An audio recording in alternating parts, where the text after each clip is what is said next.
بیادرهای گل سلام علیکم. خدا کنه جور و بخیر صحتمند باشین، همتون خوب باشین، در پناه خداوند باشین. او بدره و بریاز خدا ایچی حال است، ایچی روز است، ایچی کشتار است، ایچی زدن است، ایچی خدا ناترسی است، ایچی رقم حکومت چتل کثیف کثافت مردار پستی است، ایچی رقم رئیس جمهور است، ایچی رقم رئیس اجرایه است، ایچی رقم حکومت است. بریاز خدا و بریاز قرآن. شما مسلمان هستیم؟ شما ناموس دارید؟ شما خوار مادر پدر به نام خون چیزی را میشناسین؟ به نام مهر و محبت چیزی را میشناسین؟ ای چی از این وطن بریاز خدا؟ ای چی روز از این وطن؟ اون نام مسلمان، اون نام خدا مردم چی رقم شما خدا داری نداری؟ و امروز ببین تو چی حال شده. من امروز در افغانستان در پایتخت کابل در بین شفاخانه از طفل نوزاد شروع تا خرد تا کلان تا 70 ساله 60 ساله 50 ساله قتل عام صورت میگیره. ولی مملکت ما آقای غنی متفکر جهان قرار در کرسی ششته بی گل صاحب پکه کده رئیس. و من میگم خدا در بدرت کنه که دکتر عبدالله الجای خدا شما را تباه و برباد کنه که مملکت تباه و برباد کردیم. و اگه تو مسلمان باشی تو از خدا بترسی، تو پروسه صلح باید به عمل توقف اقتصاد کنی. کدام سال؟ سال ننه، سال بابه، سال کی؟ روز 50 تا 60 تا 100 نفر کشته رایستن. یهود نصارا یا خو مسلمان نیستن، یا خو به یک دین با مذهب نیستن، به یک قول استاد نیستن. طالبان هیچ رحم ندارن، هیچ رحم عاطفه انسانی در وجود جایش هیچ نیست. همین کار کسی میکنه. ناموس دارین؟ غیرت دارین؟ شما خوار مادر دارین؟ شما از کسی تولد شدین یا نشدین؟ نه بی ناموس مردم که مردم حق لق میکشین. شما خو بسیار بی غیرت مردم برآمدین، شما خو بسیار بیننگ مردم برآمدین. شما که مردم رو میکشین در ایرو وقت پروتکل صلح امضا کردی، پس این کشتار به چیز که اردو پلیس کشتار ایستی، شما کلتون بچهای ایران من نیستین. شما برای مادرایتان رو پیدا کنین، پدرایتان رو پیدا کنین، نه بچهای یهود نصارا به شیوه اسلامی آمدین به در ظاهرتان اسلام و مسلمان میگفته در آمدین در مملکت ترقص قتل عام کرده رایستین، حق و ناک کشته رایستین. چسبکی در کون شماست، انتحار در کون شماست، انفجار در کون شماست، کشتار در کون شماست، سربریدن در کون شماست. و این حکومت خائن کثیف کثافت شیشته برای چور و چپاول خود که بی اعضای کابینه خدا او معرفی کنه، او اعضای کابینه رو معرفی کنه. در فکر ملت نیستی که ملت چی کنه، ملت چی میشه، ملت چی نمیشه. و خدا در بدرتون کنه، و خدا تباه و بربادتان کنه. و نامسلمان ها چی رقم قتل عام از افغانستان، چی رقم روز از کابل، در این ماه مبارک رمضان، در این کرانتین روز مردم است که چی رقم روز داره مردم. او والی صاحب کابل هم شرم حیا نداره، به نام والی کابل است. یک ذره بشرم خجالت بکش. یک کنج کابل دکانای مردم آواز کردی، پلیس تمیال پیسه گرفته، رئیس حوزه اول، حوزه دوی، حوزه سه، حوزه 5 قماندانی امنیت در به چور و چپاول است مردم در به در خاک بسر کردین. خدا در به در خاک بسرتان کنه، خدا بربادتان کنه. در غضب خدا شینی چی حال روز است این مردم. اونا مسلمان مردم از خدا بترسین. این مردم کلش خدا داره. چی حال است، چی روز است، چی کشتار است، چی زدن است. یه روز بدر این مردمایی که تو از زندان کشیده رایستی، پرانتمانای سفید و واسکتای سیاه در جانشان میکشی و تو کلگی میکشیشان، تو وابسته به می طالباستی. طالبا یا خو هیچ عاطفه انسانی ندارن، یا به نام مسلمان هستن استفاده میکنن از نام اسلام، یا خو مسلمان نیستن.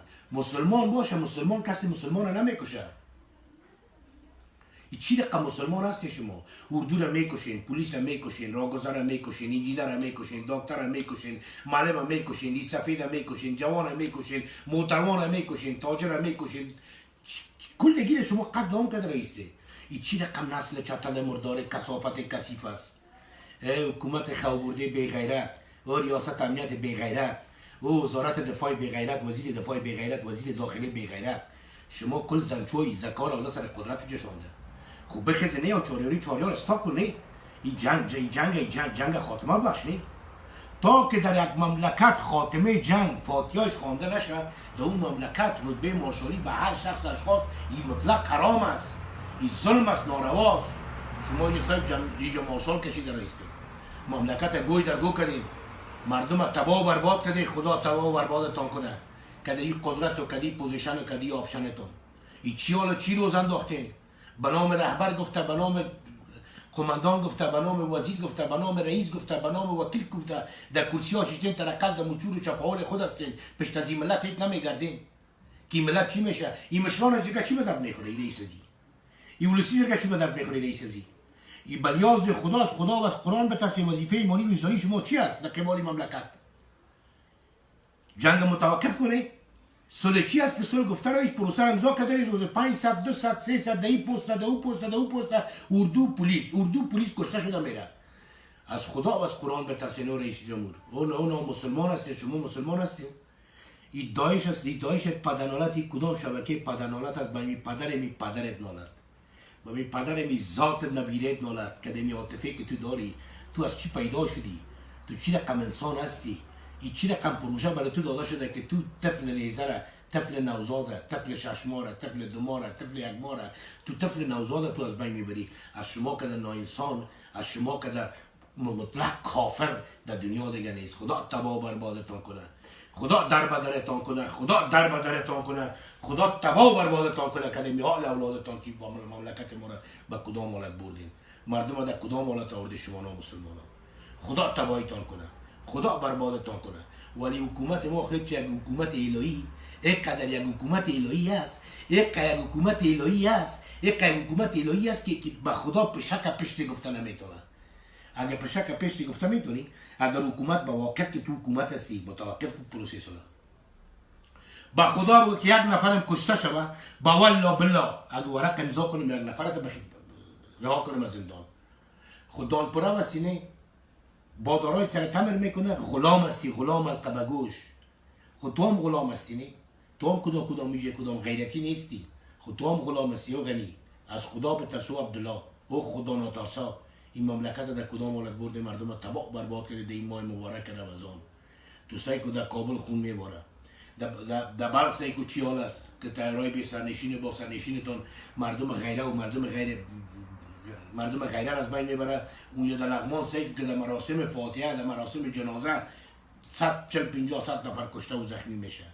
و در بین شفاخانه پایتخت کابل او رهبر سرکشیشته به نام محقق که از بادرای که اینجا پیسه گرفته رایستی این مردم قتل عام که تباه برباد کرد. خدا تو را تباه برباد کنه که مردم کلش شما کشتی به نام شما رهبرا، به نام اسلام گفته، اسلامگرایی گفته، یه وطن تباه کرده، استفاده جویی کرده. خدا تباه بربادتان کنه. بی غیرت مردم دل ما از پیشتان سر شده. با خدا دل ما از پیش کنتان سر شده. شما چی رقم انسان ها بودی بر یاز خدا؟ نامسلمان مردم